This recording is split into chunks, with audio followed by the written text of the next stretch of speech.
บายดีพี่น้องพ่อกับลูกทุกโลทงอยู่ได้พี่น้องเอ้ยมื้อนี้ก็งานต่อเด้อนี่ปรับต่อ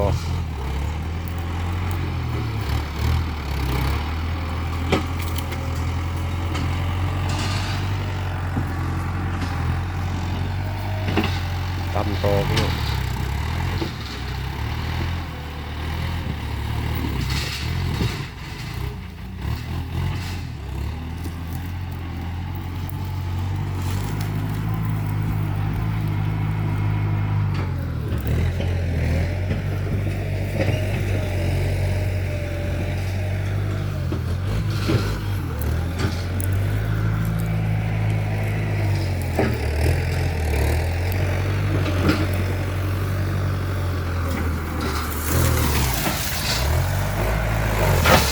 อ้าวผมบอกทำโกไผ่พี่น้องเอ้ยโกไผ่ยังไงฮะ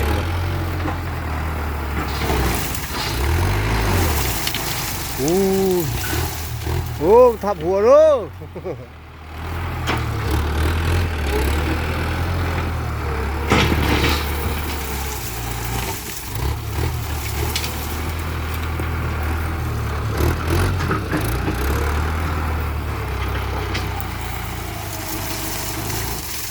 โยโยโยโยโย่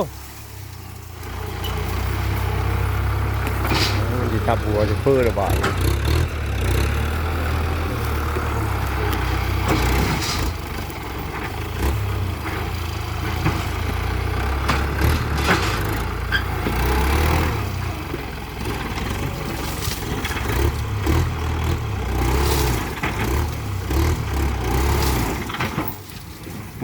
มันเป็นก็ไม้พร้อมได้ตัวนี้ได้รอบของงานเนาะอืม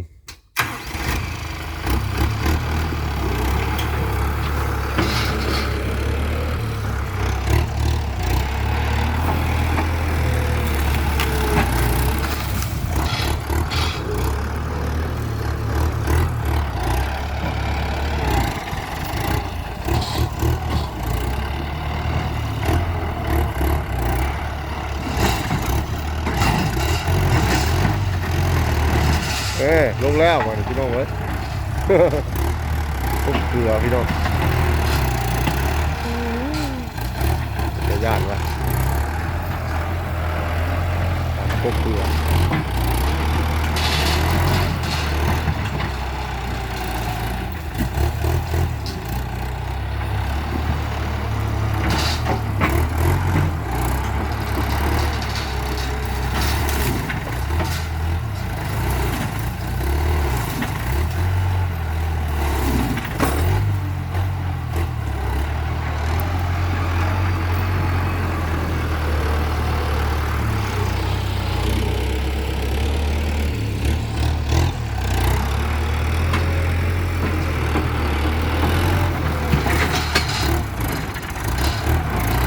ต่อใหญ่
กนี่บ่ได้เลยคือพูนเนี่ย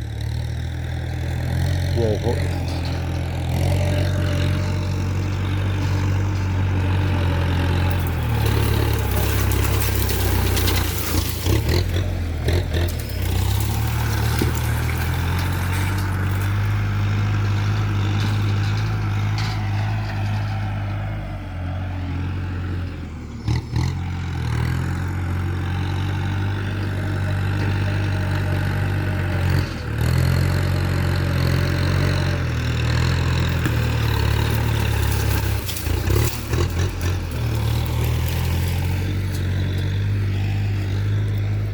นี่ไรกัน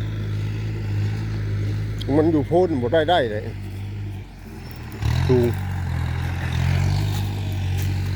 มันออกมาได้เลยขอสุดโพ้น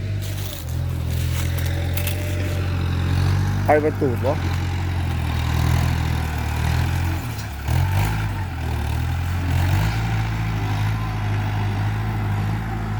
คาดีบ่เด่นนะเป็นบ่คาดีฮะถือบ่รักไม่เมนบ่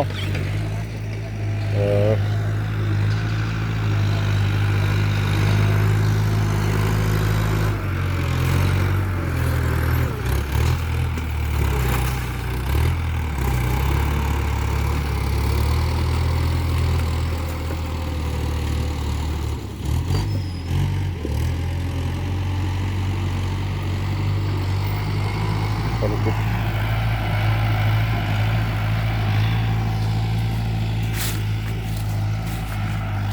โอ้มาทำนี่พ่อที่แบบดอนนี่บริทางที่นี่ครับวิทย์เนาะ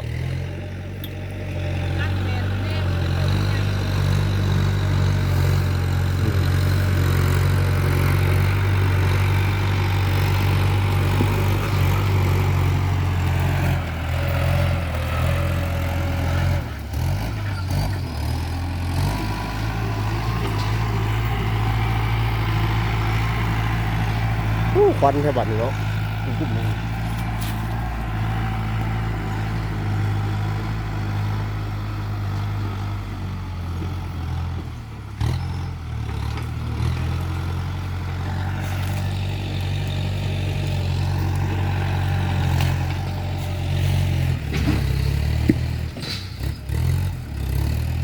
โอ้เป็นบ่ชวนเนาะเฮ้ยวางไหนเฮ้ยเดี๋ยวจะเราไปเบิ่งให้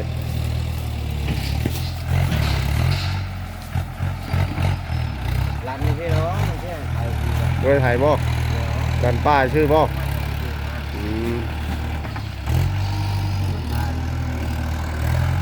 อ๋อควันแท้นี่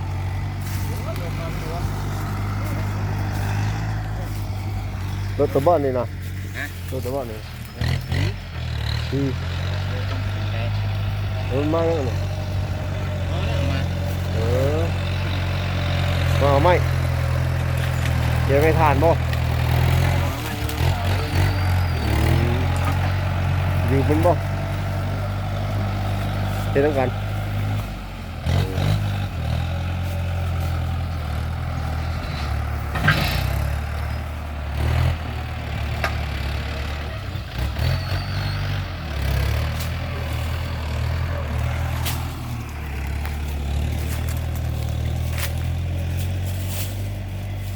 ยัง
นี้ก่อนเด้อพี่น้องเด้อไปเบิ่งสังเกตต่อกันกดไลค์กดแชร์เด้อพี่น้อง